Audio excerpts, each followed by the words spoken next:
Let us go to Austin, Texas.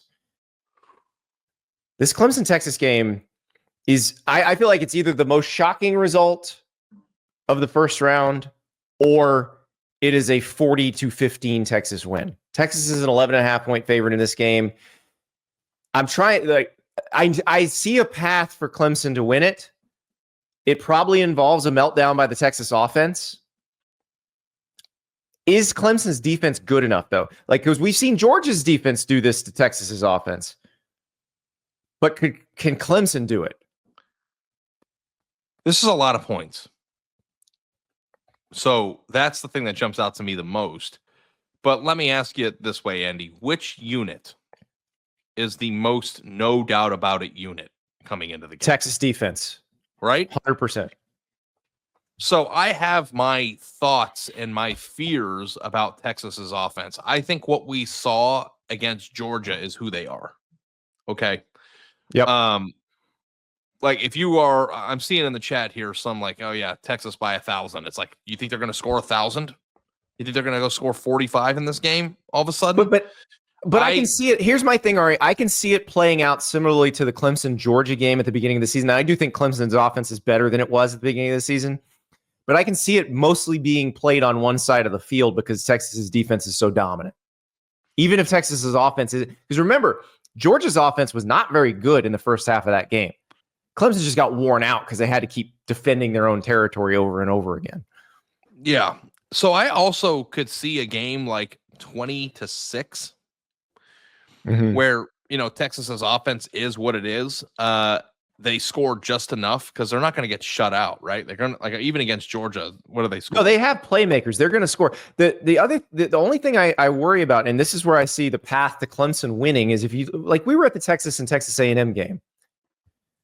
2 really bad turnovers in the second half, and they get a punt blocked in their own territory. Now, their defense stood up, but you can't do that over and over again and expect the defense to come through every single time.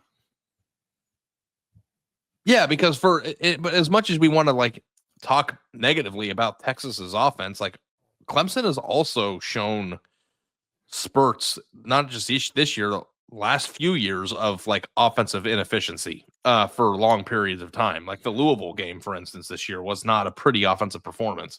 Right. But that said, Cade Klubnik is probably playing its best football right now. And like, is Quinn Ewers playing his best football right now? Which goes back to the saucy take that I gave you on the show a few weeks ago, which was, I think it's possible that Texas wins this game ugly, and then there's a different quarterback starting for them in the second round. Like, I think that that's on the table here. So, like, I like Texas in this game because I don't think that Clemson's going to score a bunch. I think, right.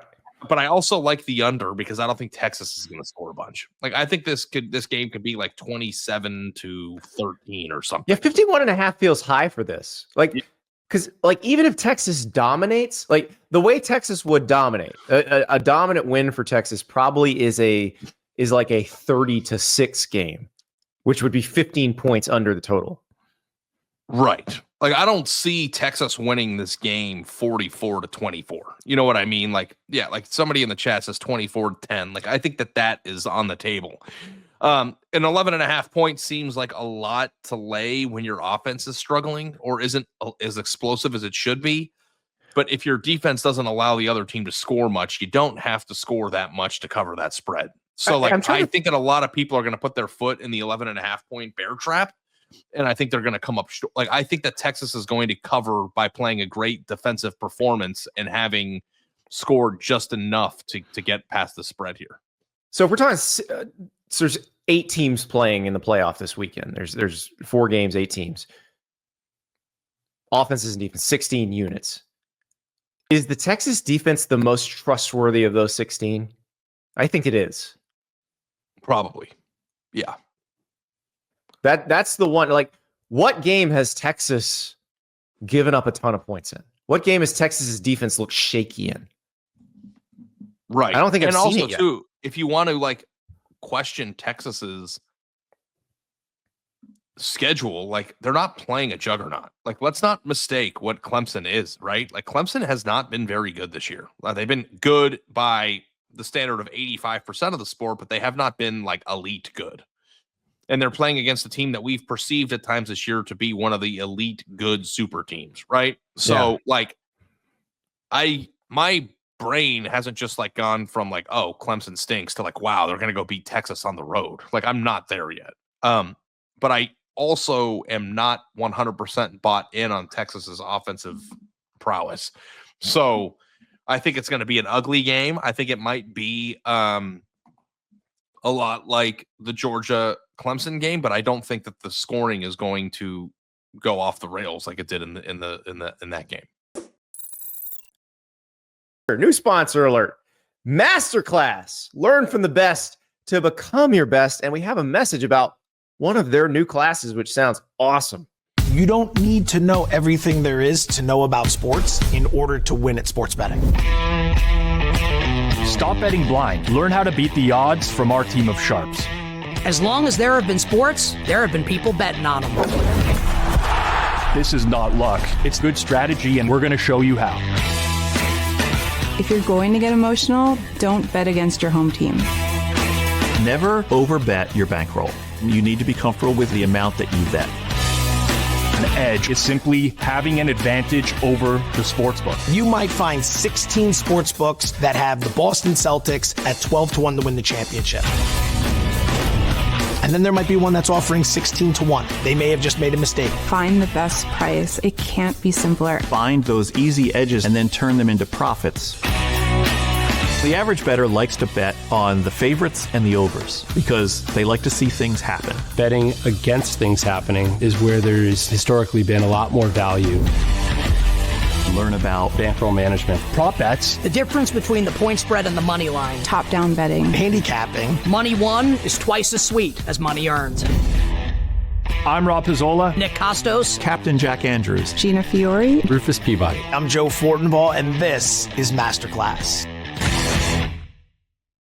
Is MasterClass, and I just learned all the things I do wrong all the time. Thank you. exactly. And you took their poker class, right? Yeah, I took a class from Daniel Negreanu like 3 years ago because I don't know if there's. Listen, guys, when I say I am a capital D degenerate like this, it's not just on sports, guys. Like, I mean, I was, $200 deep trying to get a teddy bear at the arcade the other day. And it's not just poker and sports betting. MasterClass has classes that can help you in every aspect of your life. It is the only streaming platform where you can learn and grow with over 200 plus the world's best. And for just $10 a month, an annual membership with MasterClass gets you unlimited access to every instructor. They always have good deals during the holidays. Visit masterclass.com/on3 for up to 50% off. So that's masterclass.com/on3, up to 50% off. Go for it. Learn from the best to be your best. It's going to be. I trust that defense, and that's where I'm going with this pick. I'm going to take Texas to cover because I don't think they're going to let Clemson score very much. Sailor Joe points out in the chat, you guys said you were going to talk about the Quinn Ewers draft versus portal thing. Let's talk about it. Okay, let's talk about it. What do we think happens? My father texted me over the weekend and said, I'm hearing that Quinn Ewers is thinking about going to the Ohio State. I'm like, Dad, I don't think that's going to happen. I don't know how that would work. Ohio State has too many quarterbacks. They have a lot that they're planning on using next year. So, but I do think that like Quinn Ewers to the Big Ten is an interesting discussion because if he's not ready for the NFL, I don't know if he has shown enough or if it's even a tenable situation for him to return to Texas next year, right? Like even if he wanted to. Yeah, they had a plan, and the plan was that he was heading to the NFL after this year. Arch was going to take over. It'll be a situation. It'd kind of be a situation like kind of the original quarterback portal situations, like one that I can recall. Remember, NC State had Mike Glennon, and Russell Wilson, and this is a time when you had to be a grad transfer to transfer and play right away. But it happened that they both graduated. And so Tom O'Brien had to pick one, and he picked Glennon, and Russell Wilson went to Wisconsin. Like, this is a situation where if Quinn Ewers decides not to go to the NFL, you got to pick a quarterback. And I think, but I also Archie's the think one you too, pick. the question is that like, what is Quinn Ewers' actual draft stock right now? Because I have seen mock drafts throughout the years of him like going to Cleveland at number 9 or whatever. Like obviously the numbers have changed, but is he a top 10 pick? Because here's the thing about Quinn Ewers that you have to acknowledge. He and his team, whoever is behind him, have done an incredible job in his marketability. He is making a shit ton of money in college. So I don't know if going to the league is best for his income right now either, if he's not a first round pick. Like if he can expand his NIL revenue sharing income for another year and then maybe play himself back into the first or second round, then that makes sense to me. Or declaring for the NFL draft, even if he isn't a first round pick because he knows where he stands in Texas. That also makes sense. So I don't know, but I just know he's not going to be the starting quarterback at Texas a year from now. So like, I don't know. Dane Brugler from The Athletic is probably the guy, the draft analyst I trust the most. And so he put out his big board recently and he updated it. So this is his top 50. He's only got 4 quarterbacks in it. And the highest is number 16. He's got Cam Ward, Jalen Milroe, Shador Sanders, and Garrett Nussmeier. Like, those are the ones he feels like if they were in the draft would be chosen the highest. So Ewers not being there. And obviously if quarterbacks are going to go higher than the number that you put next to their name on the hot board, on the big board. But if you don't think you're going to be a first round draft pick and you might not be a second round draft pick, if you're Quinn Ewers, especially with the amount of money he's made in college, you stay and find a way to do it. Yeah, and if you like if you type in mock draft into Google, like you can come up with a bunch of just quick drafts. Some of them are reliable, some of them are more exercises, but I just went through 4 while you were talking and none of them had Quinn Ewers in the first round. So again, they might have just been some fan doing it. I don't know, but like, I don't know if that's on the table right now. So if it's not on the table, maybe he'll be Bill Belichick's quarterback. He needs one. Would be interesting. Bill Belichick was recruiting this weekend. Bryce Baker, who's committed to North Carolina.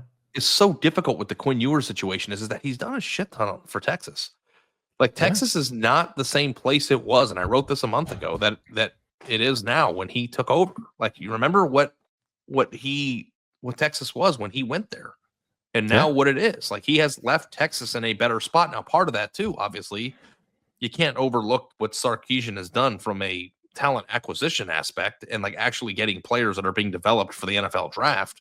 Because it gets like, remember, like for Texas, 20 years, they were recruiting top 5 classes and nobody was getting drafted. I think they went from between, I think Bijan Robinson and Vince Young were the 2 players bookended on first round offensive draft picks, which is like, blows your mind. Like when you think about how many good players have played at Texas over the years, to go 15, 20 years or however long it was been between 2 first round picks is a absolute straight line between why Texas stinks because they haven't been able to develop. So they've done a lot of now they can, and now you have guys like Tavondre Sweat, who were, who was actually for Texas not a big time recruit, but they developed him into a really good player. He's in the NFL now, picking up fumbles, carrying them like a running back. Like it's they're producing NFL players now at Texas. But Ewers, that's the biggest difference. Be an attractive portal entry, though, right? Like people would want him. Oh, sure. He's played a ton of games. He's faced elite competition.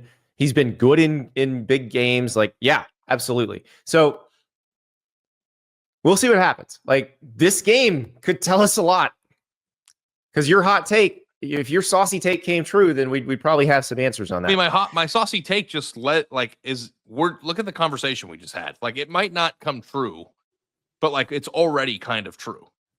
Right. Exactly. But we still think Texas covers, both of us, in this game. So yeah, but not because we think they're going to turn it into a laser show. No, because of their defense. Because of their defense.